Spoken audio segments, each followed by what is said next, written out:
حضرت حذیفہ اور ابو ہریرہ رضی اللہ عنہما سے روایت ہے، رسول اللہ صلی اللہ علیہ وسلم نے فرمایا، اللہ تعالی قیامت والے دن لوگوں کو جمع فرمائے گا، پس مومن کھڑے ہوں گے حتیٰ کہ جنت ان کے قریب کر دی جائے گی، جس سے ان کی خواہش جنت تیز تر ہو جائے گی۔ پس وہ آدم علیہ السلام کے پاس آئیں گے اور ان سے کہیں گے، ابا جان ہمارے لیے جنت کھلوا دیجئے۔ وہ فرمائیں گے، تمہیں معلوم نہیں ہے کہ تمہیں تمہارے باپ کی غلطی نے ہی جنت سے نکلوایا تھا، اس لیے میں اس سفارش کرنے کا اہل نہیں ہوں۔ تم میرے بیٹے ابراہیم خلیل اللہ کے پاس جاؤ اور ان سے درخواست کرو۔ بس وہ ابراہیم علیہ السلام کے پاس آئیں گے، وہ بھی کہیں گے، میں اس کا اہل نہیں ہوں، میں یقیناً اللہ کا خلیل تھا، لیکن یہ منصب اس سے ماورا ہے۔ تم موسیٰ کے پاس جاؤ جن سے اللہ نے کلام فرمایا۔ پس وہ موسیٰ علیہ السلام کے پاس آئیں گے، آپ بھی معذرت کریں گے کہ میں اس کا اہل نہیں۔ تم عیسیٰ علیہ السلام کے پاس جاؤ، وہ اللہ کا کلمہ اور اس کی روح ہیں۔ عیسیٰ علیہ السلام بھی فرمائیں گے، میں اس کا اہل نہیں ہوں۔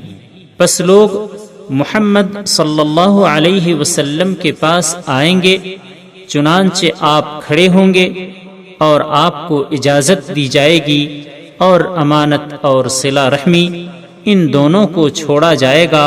پس وہ دونوں پل صراط کے دونوں طرف دائیں بائیں کھڑے ہو جائیں گے، پھر لوگ پل صراط سے گزرنے شروع ہوں گے۔ پس تمہارا پہلا گروہ بجلی کی طرح یعنی نہایت تیز رفتاری سے گزر جائے گا۔ راوی حدیث کہتے ہیں، میں نے کہا، میرے ماں باپ آپ پر قربان ہوں، بجلی کی طرح گزرنے کے کیا معنی ہے؟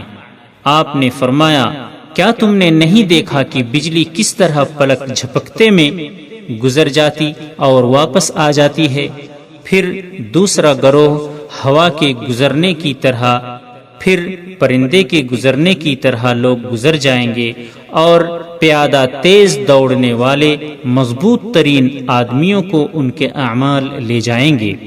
اور تمہارے پیغمبر صلی اللہ علیہ وسلم پل صراط پر کھڑے ہوں گے اور فرماتے ہوں گے، اے میرے رب بچا بچا، یہاں تک کہ بندوں کے نیک اعمال انہیں تیز رفتاری کے ساتھ لے جانے سے عاجز آ جائیں گے، یہاں تک کہ آدمی آئے گا جو چلنے کی طاقت ہی نہیں رکھے گا، وہ صرف گھسٹ کر چلے گا، اور پل صراط کے دونوں کناروں پر کانٹے یعنی آگے سے مڑے ہوئے سریے جن پر گوشت لٹکایا جاتا ہے لٹکے ہوئے ہوں گے، جنہیں اس بات کا حکم دیا ہوا ہے کہ جن کی بابت حکم دیا جائے ان کو وہ پکڑ لیں۔